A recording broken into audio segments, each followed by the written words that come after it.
ഇപ്പോൾ നമുക്ക് സംസ്ഥാന സ്കൂൾ മീറ്റിലേക്ക്, സ്കൂൾ ഒളിമ്പിക്സിലേക്ക് പോകണം. അവിടെ നിന്ന് ഒരു പരാതി വരികയാണ്.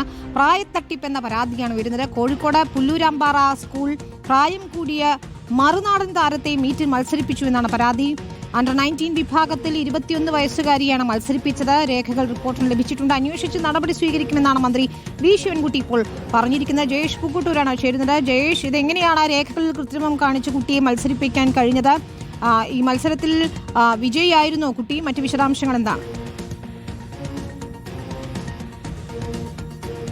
100-200 മീറ്ററുകളിൽ മത്സരിച്ച് വെള്ളി മെഡൽ നേടിയ കോഴിക്കോടിന് വേണ്ടി മത്സരിച്ച പുല്ലൂരാമ്പാറ HSSലെ ജ്യോതി ഉപാധ്യായക്കെതിരെയാണ് ഇപ്പോൾ ആ ഇനങ്ങളിൽ തന്നെ 3ാം സ്ഥാനവും 4ാം സ്ഥാനത്തും എത്തിയ കുട്ടികൾ പരാതിയുമായി രംഗത്തെത്തിയിട്ടുള്ളത്.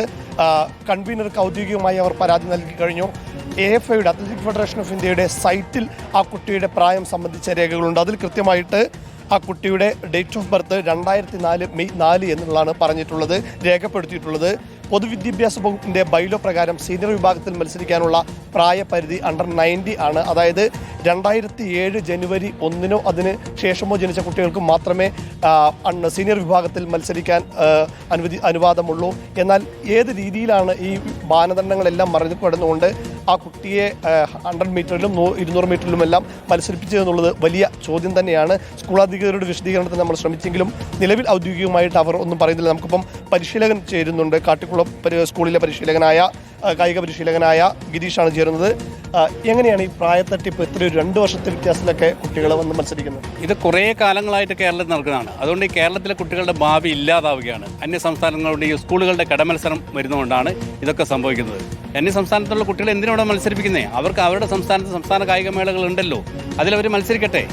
ഇത് സ്കൂളുകൾ തമ്മിലുള്ളൊരു മത്സരമാണ്. ഇപ്പോൾ ഞങ്ങൾ തന്നെ എന്ന് പറഞ്ഞാൽ, ഞാൻ 15 വർഷമായിട്ട് ഒരു സ്കൂളിലെ അക്കാഡമി നടത്തുകയാണ്. അവിടെ 15 കൊല്ലമായിട്ട് ആ സ്കൂളിലെ ചാമ്പ്യൻസാണ്. ഞങ്ങൾ തന്നെ 4-5 കൊല്ലം കുട്ടികളെ വാർത്തെടുക്കുമ്പോൾ ഈ നവാമുകുന്ദ പോലത്തെ സ്കൂളുകാർ വന്നിട്ട് ഞങ്ങളുടെ കുട്ടികളെ അടിച്ചുകൊണ്ട് പോവുക. ഈ ജൂനിയർ മീറ്റിൽ സ്വർണ്ണം വന്ന കുട്ടി എൻ്റെ കുട്ടിയാണ്. 3 മാസം മുന്നേ അടിച്ചു. അവൻ തേച്ച് മിനുക്കി ഞാൻ കൊണ്ടുവന്നതാണ്. ഞങ്ങൾക്ക് അതിയായ സങ്കടങ്ങളുണ്ട്. അങ്ങനെ എന്തിനാണ് സ്കൂളുകളിൽ അല്ലാതെ ജില്ലകളിൽ മത്സരിക്കട്ടെ കുട്ടികൾ? കൃത്യമായിട്ട് അത് AFIയുടെ വെബ്സൈറ്റിൽ കൃത്യമായിട്ട് പറയുന്നുണ്ട് കുട്ടിക്ക് 21 വയസ്സും 5 മാസമാണ് പ്രായമെന്ന്. അപ്പോൾ എങ്ങനെയാണ് മത്സരിപ്പിക്കാനുള്ള ധൈര്യം എങ്ങനെയാണ് സ്കൂളുകൾക്ക് വരുന്നത്? അതിപ്പോ അവരോട് തന്നെ ചോദിക്കും. ഞങ്ങൾക്കൊന്നും. ശരി, ഏതായാലും ആരോപണം ഉയർന്നിരിക്കുന്നു. അതിന്റെ രേഖകൾ ഉൾപ്പെടെ പുറത്തു വരികയാണ്. 21 വയസ്സുണ്ട് ഈ മത്സരിച്ച കുട്ടിക്ക് എന്നതാണ് രേഖകളിൽ വ്യക്തമാക്കുന്നത്. ഏതായാലും അന്വേഷിച്ച് നടപടിയെടുക്കുമെന്നതാണ് വിദ്യാഭ്യാസ മന്ത്രി വി ശിവൻകുട്ടി പറയുന്നത്. അത് രേഖകൾ ശരിയാണെങ്കിൽ വലിയൊരു പ്രായത്തട്ടിപ്പ് തന്നെയാണ് സംസ്ഥാന കായിക മേളയിൽ നടന്നിരിക്കുന്നതെന്ന് വേണം മനസ്സിലാക്കാൻ. കൂടുതൽ പരിശോധനകൾ ആവശ്യമാണ്. മറ്റു കുട്ടികളുടെ കൂടി പ്രായം പരിശോധിക്കപ്പെടേണ്ടത് തന്നെയാണ്.